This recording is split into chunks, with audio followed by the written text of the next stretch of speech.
All right, good morning, everybody. Welcome to Voxxed Vienna. I hope you're doing good. You had a coffee and ready for some Docker stuff. To be honest, I have to tell you, this is my very first conference talk ever. I'm very nervous and I will try to get distracted by the content. Talk is called Docker Basics. I will try to cover the real basics. What is Docker? How does it work? What are the elements of a Docker ecosystems? We will see how it really works by running examples. I'll try to do it all live. And at the end, I will try, if the internet connection works, to also do something online.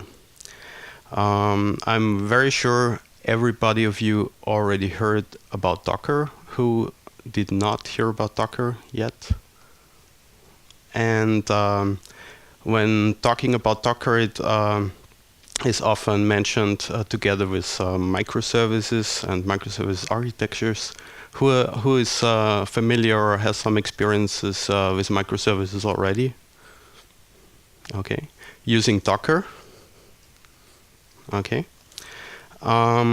So I will try to, on the one hand, explain how this whole Docker stuff works, and on the other hand, always give a bit of advice or relation to the microservice world. And this is also why I put these goals on the first slide. So the goals of this whole technology, and also what I'm trying to explain is we want to, instead of build software that someone can install somewhere, we want to ship runnable services. So someone can take this piece and just run it with no installation, preconditions, whatever. That is basically what we can achieve with Docker. Services shall be immutable. That's the whole Docker story. We will see how this is realized. So instead of upgrading a software or patching a software, we just shut down and destroy the old instance and start the new instance. So not modifying anything, just releasing a new version of the whole runnable service. We will see how we manage the various life cycles of a Docker instance, of a service. Of course, as Docker is available on the prominent platforms, you can run the service everywhere. So just as a Java program, build one, run anywhere, you can do this with the whole application. And also, if we have time, we will see how to manage whole applications with some Docker tools. All right, when talking about microservice applications, something like this could show up if you're familiar with, for example, the Netflix stack, Spring Cloud. This will be very familiar with you.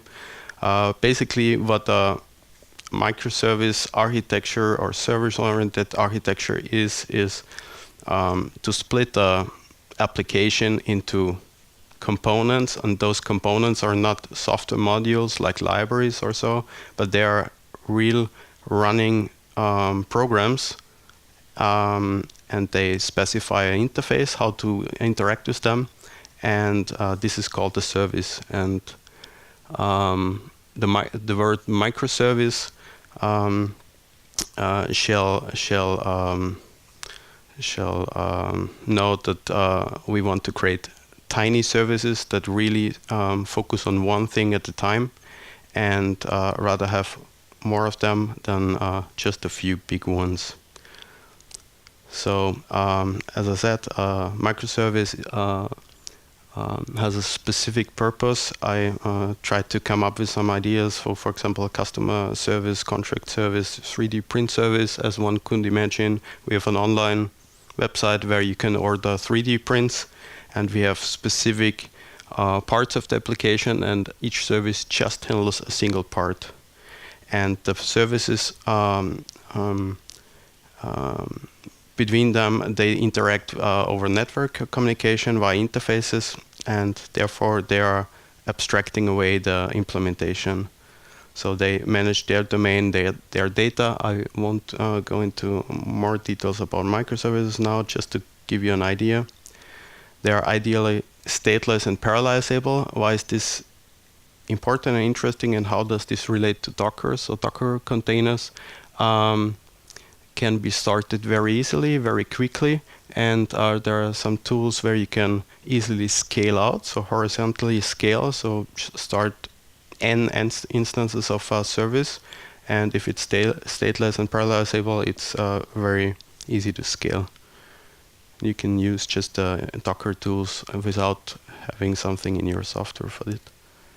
Yeah, they have a clear interface and a contract, and this allows any other service to talk to this service and not depend on their implementation, which leads to the last point.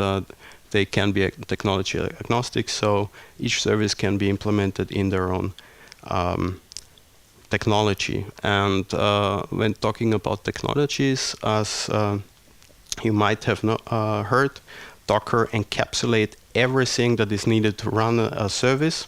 So all the dependencies, the technologies, the libraries, the configuration, and so on.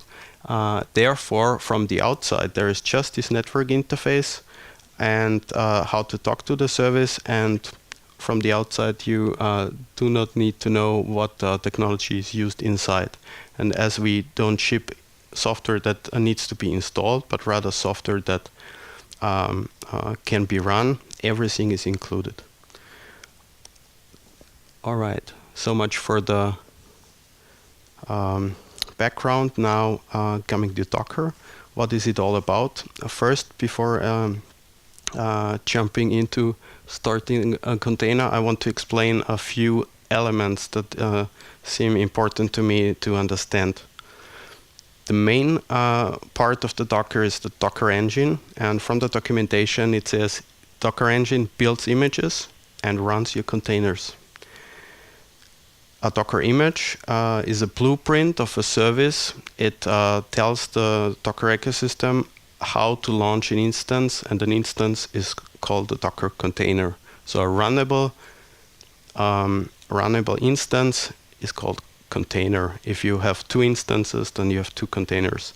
And an image is the blueprint, which is the basis where you start instances from.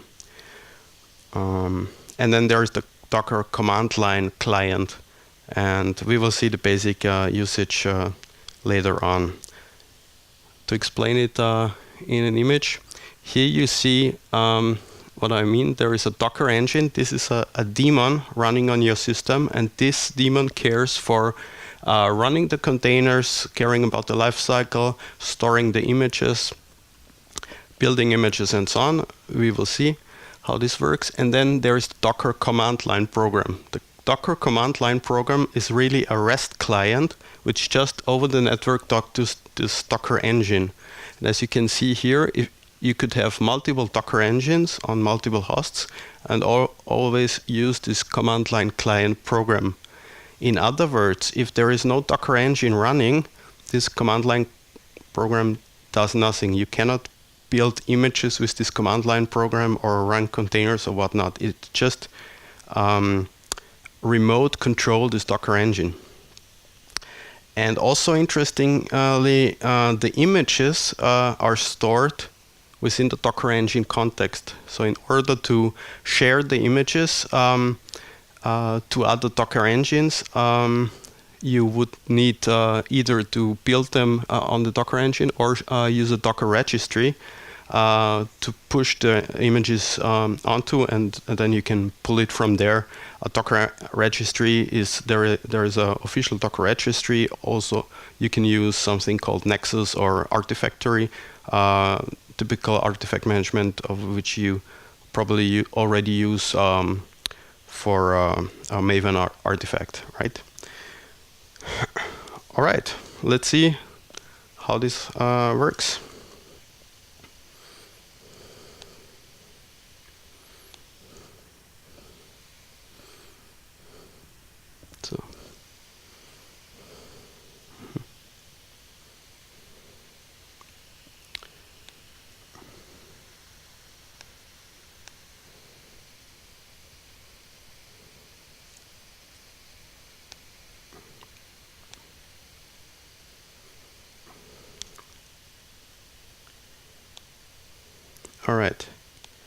first thing I want to do is just run an image, run a container.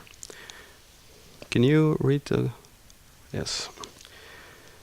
So in order to run a service or a container, start the container, you would need a running Docker engine, which nearly sits in the menu bar on OS X. You can download, install it, and then it's run. And then you can use the command line client program Docker to talk to it, and use the command run -d, which tells us to detach in the background, and then the name of the image you want to start the container from. And you will see this is pretty quick. This is all, and we have a running container. Each container is identified by a unique container ID, and this container ID can be used to talk to modify the container state, start, stop, and so on. There's a command called ps, and with ps you can see all the running containers. You see the container ID. This is like Git, where you only see the first few bytes which are necessary to identify the container. And you can see we just started our container. And per default, Docker assigns a random name to our container, which can also be used to interact with this container. You can also see as Nginx, I think everybody knows Nginx, a web server, exposes two ports, port 80 and port 443. And as you can imagine, Docker is a virtualization technology which allows for each instance to have their own IP address and their own port range. And in order to talk to them, we need to port forward the ports to our local machines, like as we do with VMware, VirtualBox, and so on, or with a NAT router. So in order to do that, we need to start the container with a port forwarding, and we can do this with a -p and use, for example, port 82 and forward it to port 80 in this container. We do this, we get a new container ID, and we see this running container here has a port forwarding from our local machine, port 82 to port 80. When we point our browser to this port 82, we see our running Nginx. So as you can see, it's very quickly to start the container. You can run any number of containers on your machine.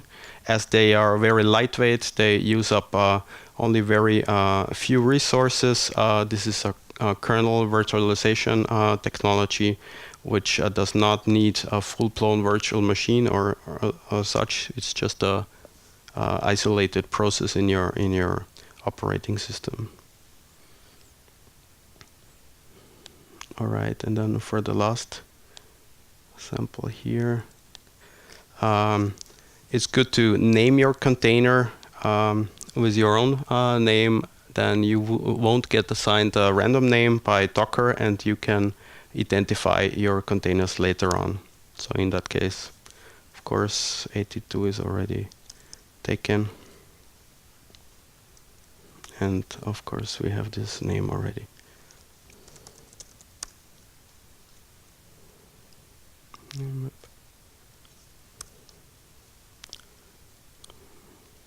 Okay. I started it early on at 2. And here we see the name, and we can say, okay, Docker stop web2. All right. I think that's all for now.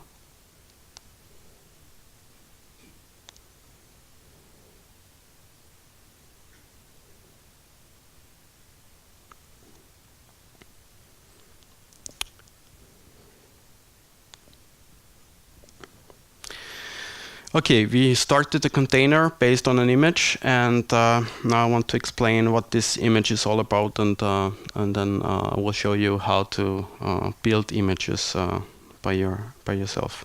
So a Docker image is basically a description how to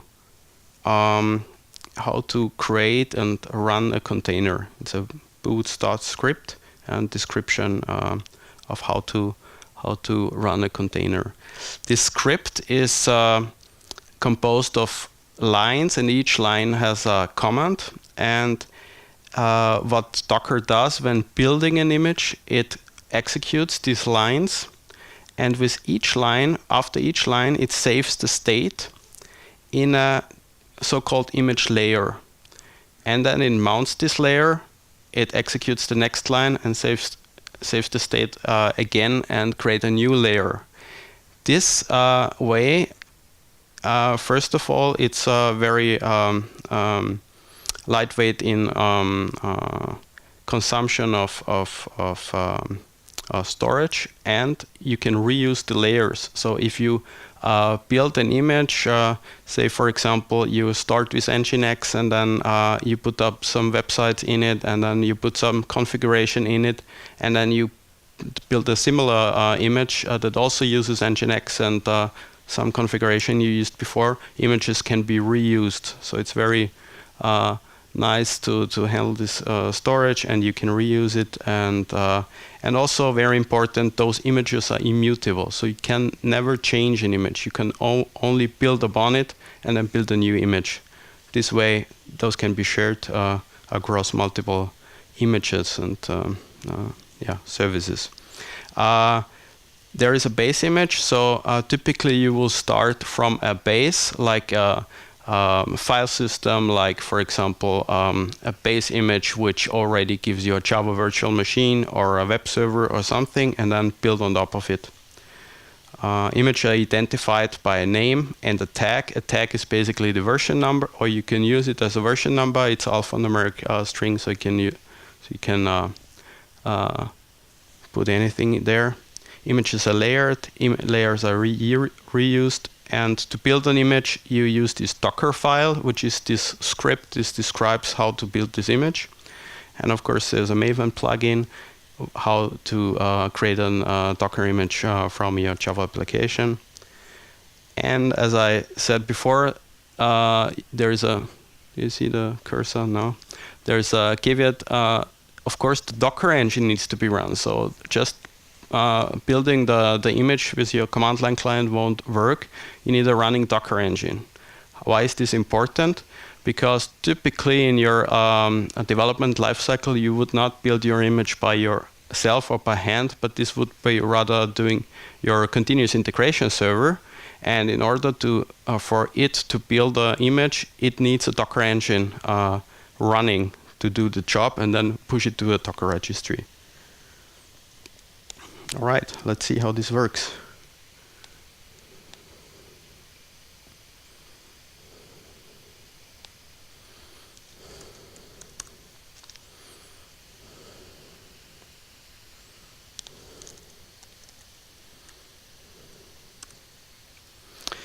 Here we have a Docker file.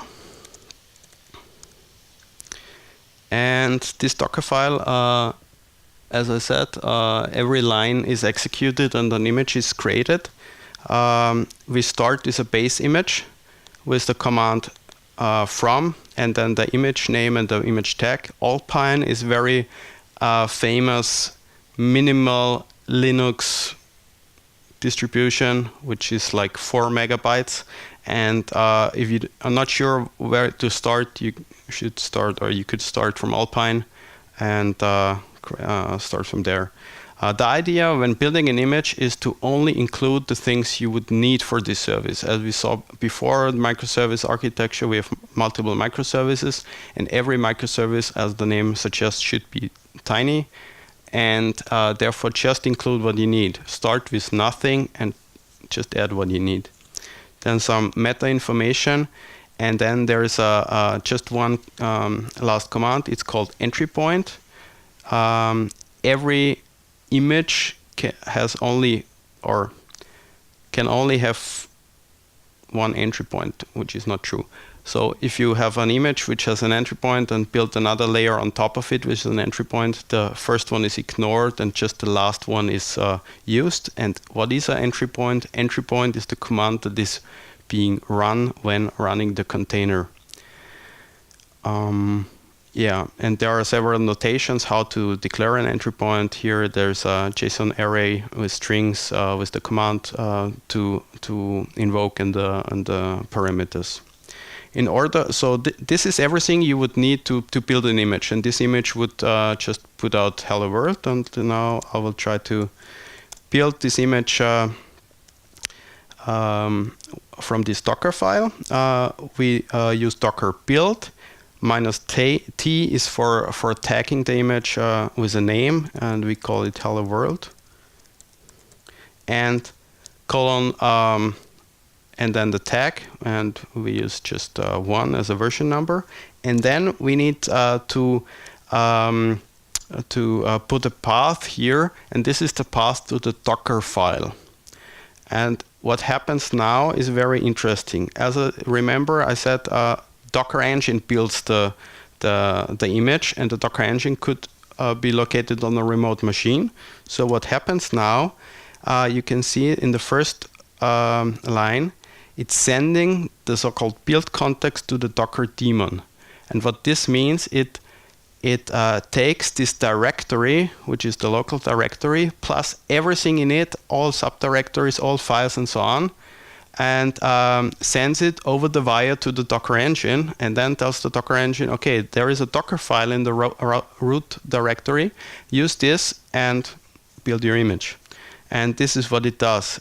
It starts with the base image, creates an intermediate image with an image ID, use the meta information, creates an image again. Here it says using cache because I did this already, so it does not do any work. And then it puts this entry point there and creates a new image and successfully built this image. With Docker images, we can see we have this hello world image here, and when we run it,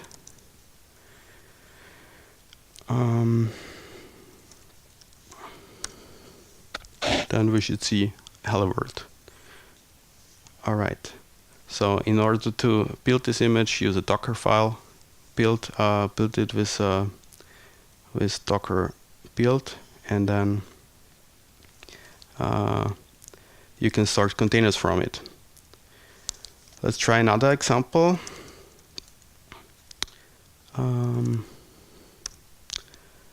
We have another Docker file here.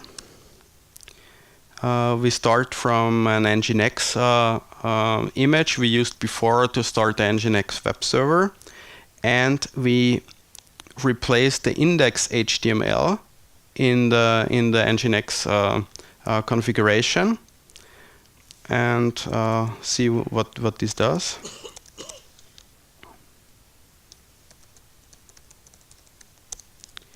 Again, we're building this image, we're sending the context, it creates the image and successfully builds the image. We have a Voxxed web here, and we can just run it detached because it's a server. We give it a name. We forward ports.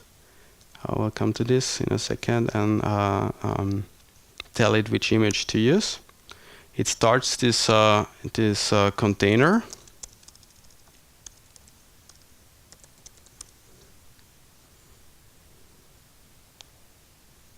You see it here, Voxxed web.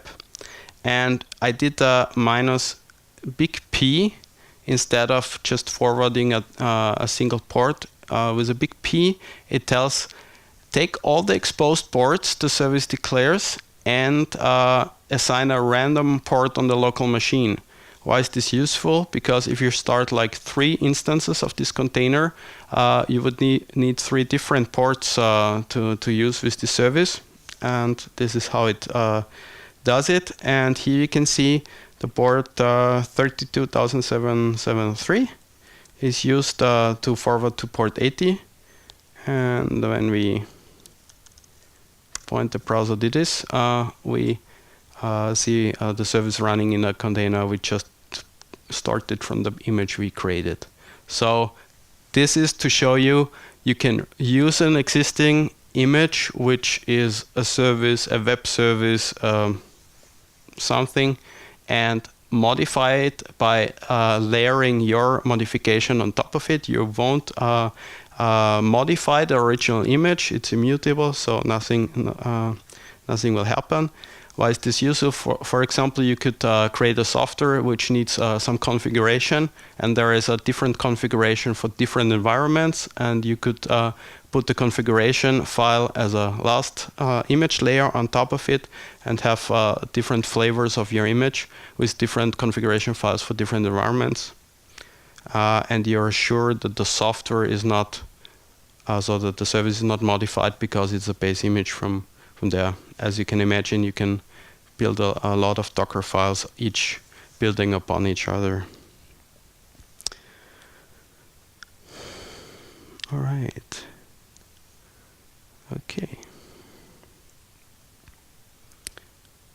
Next.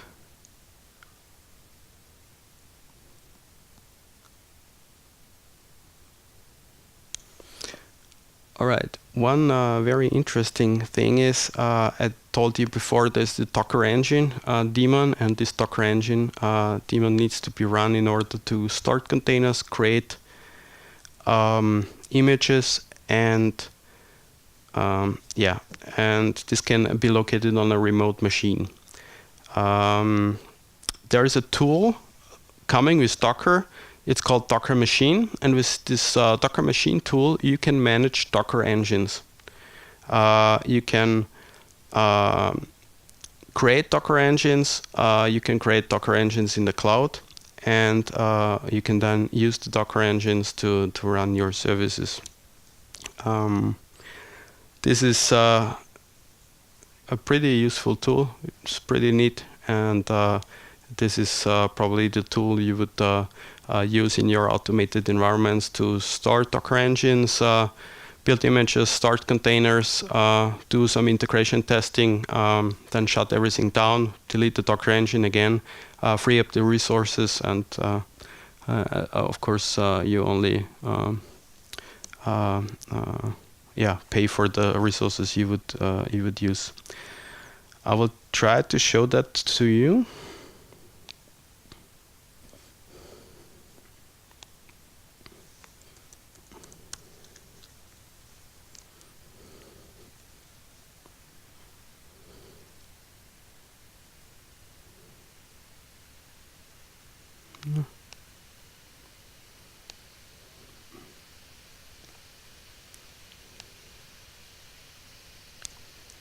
All right. We are using DigitalOcean in my company, so that's why I'm using DigitalOcean. And what I do is I use Docker Machine create to create a new DigitalOcean cloud instance, install Docker engine on it, and connect it to the local machine in order to use it. I already started it because it takes a while. Docker Machine is a program which allows you to do that. And how it's done, it's done with a plugin system, and you need to specify a driver, what to use, basically what remote technology you're connecting to.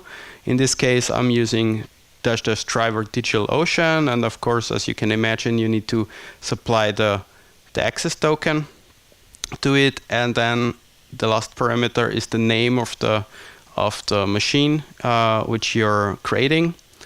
And what it does, it connects to the cloud, to DigitalOcean, creates a new cloud instance, installs Docker engine, and lists it in the local inventory.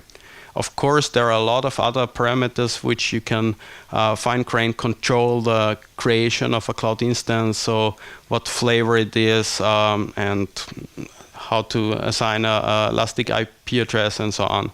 The drivers are available for all the major cloud providers, so Amazon, Google, Microsoft, DigitalOcean. It's also available for OpenStack, so if you're running your own cloud infrastructure in your company, you can control it with Docker machine as well. And also there is a driver called VirtualBox, and with -- driver VirtualBox you can create a new Docker engine using VirtualBox on your machine in order to test everything your continuous integration environment would do, for example. What this also does, which is pretty nice, in order to connect to the remote machine, it uses SSH, and it also takes care, automatically takes care about key generation, key registration. So every remote machine is using their own SSH key, and this is all managed by Docker machine. And hopefully it will complete in a few seconds, and then we can use it.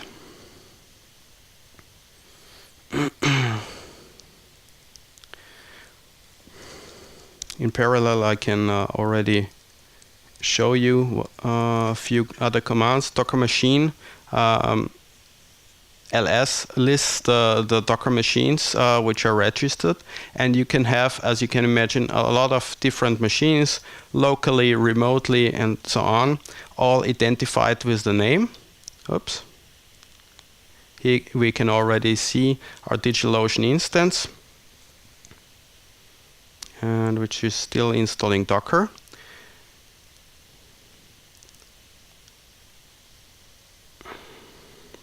Hopefully very quickly in parallel I can show you how to create a virtual machine with VirtualBox or Docker engine on VirtualBox named vbox1.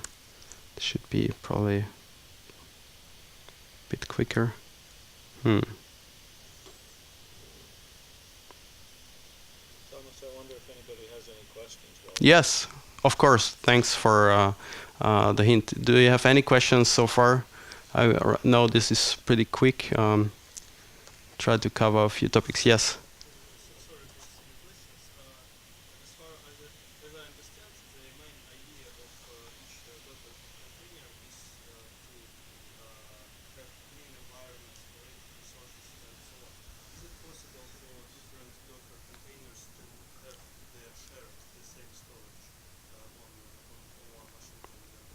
Yes. So the question was, the idea of Docker containers are they run in an isolated environment? And the question is it possible to share resources between those containers? So yes, of course. First of all, the idea behind the whole microservice topic is not to share physical resources, but rather talk about network interface, network communication, use, for example, a caching service or whatnot to store information. But of course, at some point, you would need a data storage or persistent storage, and you would need local file system. You can mount the file system of the hosting operating system, like my machine, into a Docker container, and this Docker container inside the process can write to this file system. Of course, you can mount it to several machines. This is how it works. Yeah. Was there another question? No. Somehow screen went blank.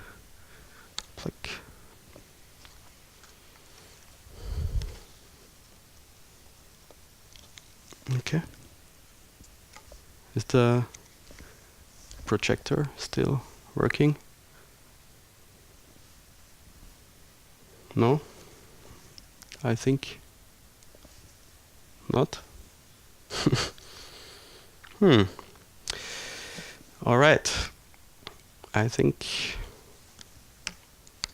I don't know how to handle this. Is anybody here who can help me? No.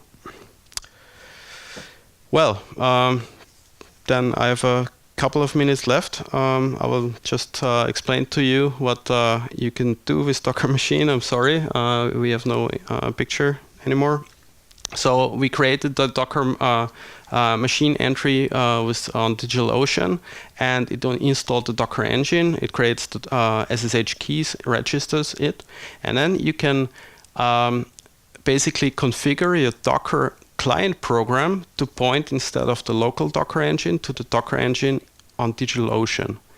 And then a really neat thing about this Docker, how this Docker implementation is done, is to use exactly 100% the same commands you used before with docker run nginx, docker build the image, and as it points to the remote Docker engine in the cloud, it does nothing different than locally. It sends for example, the build context over to DigitalOcean and says, okay, build me an image and store it locally.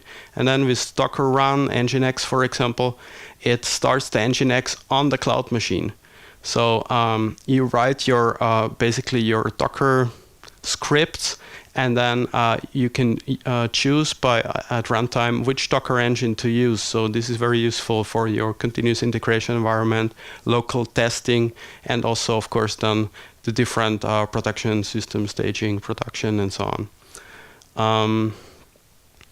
What is interesting is that, of course,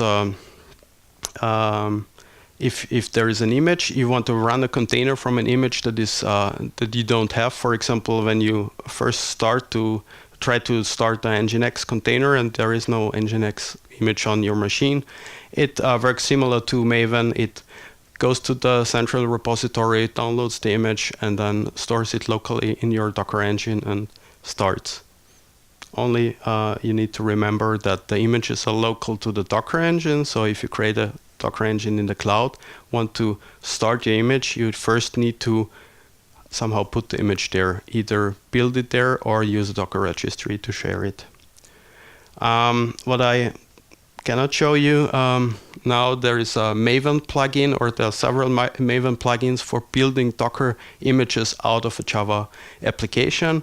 I'm using the Maven plugin from Spotify. Just go to Maven repository and Google for or search for Spotify Docker plugin. It perfectly works together when you build a jar or executable application, and then it uses it as an entry point, builds a Docker image, and then you can start up and ship your Java application as a Docker image, which runs everywhere without needing to install Java, and so on and so on. All right, I think I will close with it. Any more questions? Or if you have more questions later, you can look me up at a coffee. Thank you.